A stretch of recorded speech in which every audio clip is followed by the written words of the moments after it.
the pen kill in the Bourne Identity, and the Joker's magic trick in The Dark Knight, and if you thought both of those scenes were brutal, there is a scene in John Wick Chapter 2 with a pencil that pretty much tops both of those scenes. Like, holy crap, was that brutal.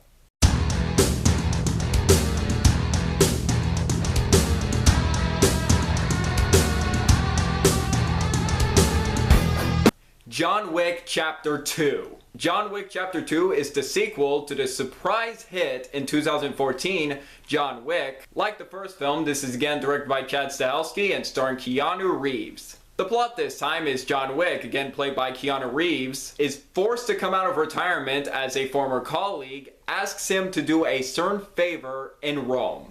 Now, I love the first John Wick movie. I thought it was a huge surprise. It was a simple revenge story, but very well executed thanks to the directing, the stunt work, and Keanu Reeves just doing an absolutely amazing job as John Wick. I was looking forward to seeing a sequel and seeing more of Keanu Reeves as John Wick.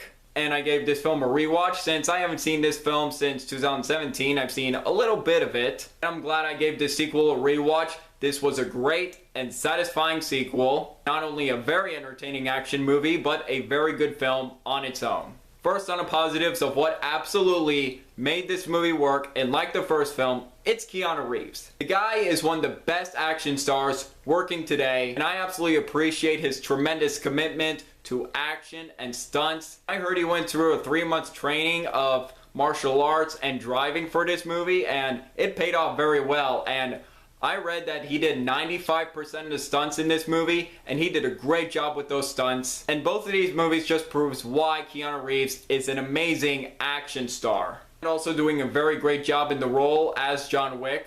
And the directing in this film was still excellent. This movie has some great cinematography. This is such a well shot movie. The editing in the action scenes is very good, and the choreography and the stunt work in the action scenes is nothing short of fantastic. There are some amazing action scenes in this movie. My favorite action scene in this movie that takes place at a nightclub at Rome, and there was a shootout going on that had me glued to the screen so much, and when it ended I just took a huge breath. It was like, whew, wow. Also, some vicious and gripping fight scenes between John Wick and Common, who is also in this movie. After one scene that takes place at the nightclub shootout, and also another fight scene on a train. Both of them were intense, vicious, brutal, and gripping to watch. I absolutely love the action scenes in this movie, and they're all very well directed too. There was no shaky cam or quick cut editing. I could see what was going on. The director of both of these movies, as well as the upcoming Parabellum,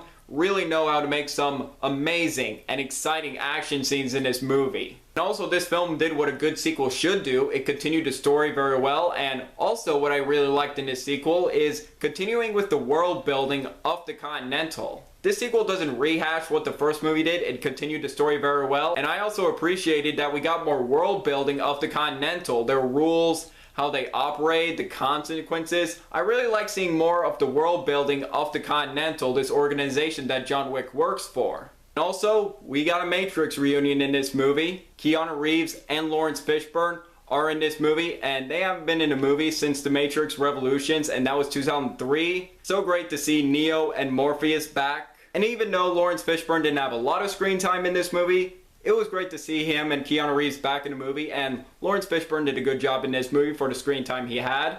Finally, the ending of this movie, and ending leads to John Wick Chapter 3. Oh, I'm excited for John Wick Chapter 3. I can't wait. However, I do have some issues with this film, and I'll get to those right now. First, I didn't feel like John Wick's motivation was as strong or impactful as in the first film. In the first film, it was a very good emotional core as why he wanted to get revenge on those guys. But in this film, he was forced to do something, and I felt like the reason why he's doing what he's doing wasn't quite as strong as the first movie. And finally, I feel like the pacing was a bit weak. There were moments where it was getting going, but it kind of slowed down a bit and then kind of got back up and then slowed down a bit and then picked up. Sometimes the pacing in this film was a bit off. But overall, John Wick Chapter 2 is a great and satisfying sequel to the predecessor. Although I do prefer the first film just slightly more, I still thought this was a very entertaining and satisfying sequel, and I cannot wait for John Wick Chapter 3. And overall, I am going to give John Wick Chapter 2 4.5 stars out of 5. A very entertaining action sequel, and if you have not rewatched this film in a while, and if you're excited for John Wick Chapter 3, definitely give it a rewatch. I would say it's necessary to watch these two movies first, and then John Wick Chapter 3 to know what's going on. And if you have not seen this movie, and if you want to, I recommend it, and I also recommend the first movie too. Both these two John Wick movies are great action movies. Definitely check them out. I recommend them. And my reviews of the first two John Wick movies are done. I enjoyed both of these movies very much, and I'm looking forward to seeing John Wick Chapter 3 Parabellum next week. I am so excited. So what do you guys think of John Wick Chapter 2? Do you agree? Disagree with me? Let me know below. Make sure to like this video, leave a comment, and subscribe if you're new here. It really means a lot. I'm Jack Benner, and look forward to another movie review.